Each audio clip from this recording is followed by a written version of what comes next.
ஓம் சாந்தி. அவ்யக்த சமிகை 27 மார்ச் 2024.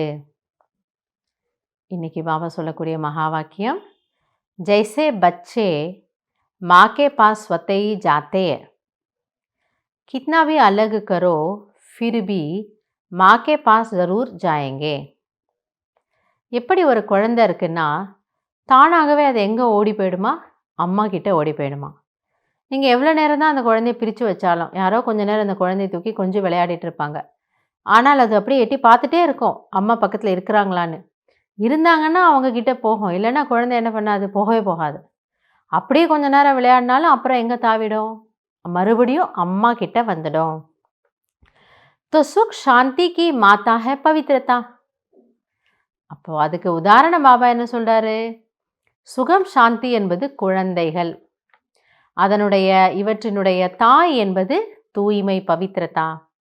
அப்போ எங்கே அந்த தூய்மை இருக்கோ, அம்மா இருக்கிற இடத்துல குழந்தைங்க கண்டிப்பாக இருப்பாங்க இல்லையா? ஆக அந்த தூய்மை இருக்குன்னா பாபா சொல்கிறாரு, அங்கே சுகம் கண்டிப்பாக இருக்கும், சாந்தி கண்டிப்பாக இருக்கும். ஜஹா பவித்ரதா है वहाँ सुख शांति खुशी स्वतः ही आती है.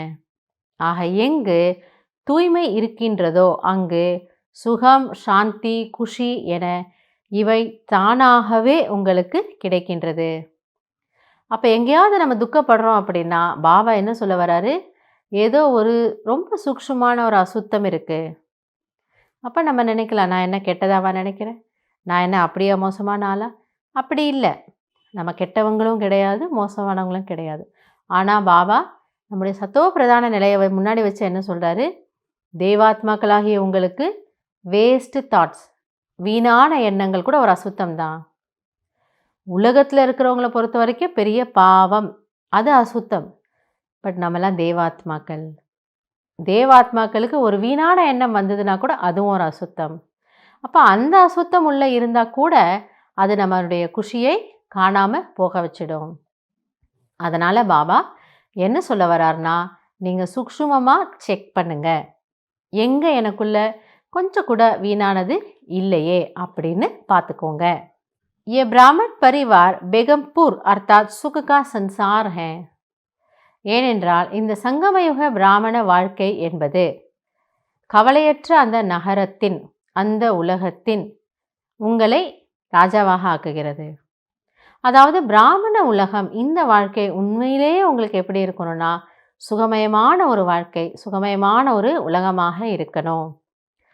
तो इस सुख के संसार बेगमपुर के बादशाह बन गए.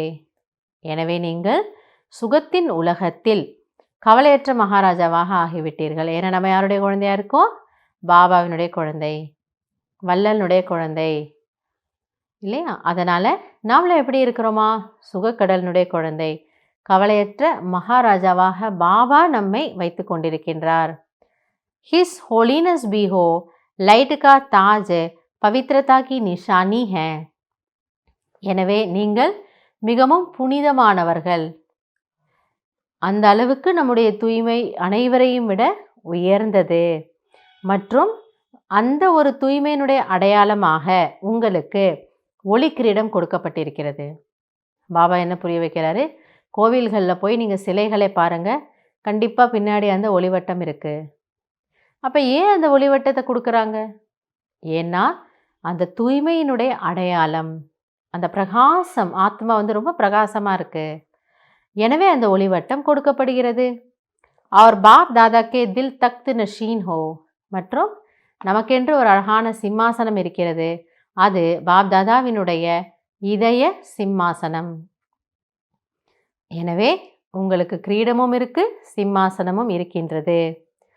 तो सदा ताज तख्त और तिलकदारी बनकर रहना. எனவே பாபா சொல்றாரு, கிரீடம், சிம்மாசனம் மற்றும் திலகத்தை உடையவராக ஆகுங்கள்.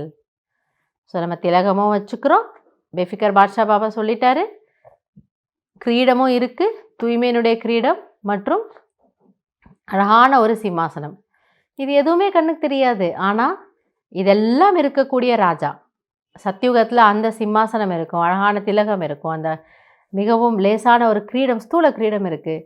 ஆனால் இங்கே எதுவுமே நம்மக்கிட்ட இல்லை. ஆனாலும் ராஜாவை போல கவலை இல்லாமல் நம்ம இருக்கிறோம். எனவே பாபா இந்த மூன்றையும் நம்மை வைத்துக்கொள்ள சொல்கின்றார். நல்லது. ஓம் சாந்தி.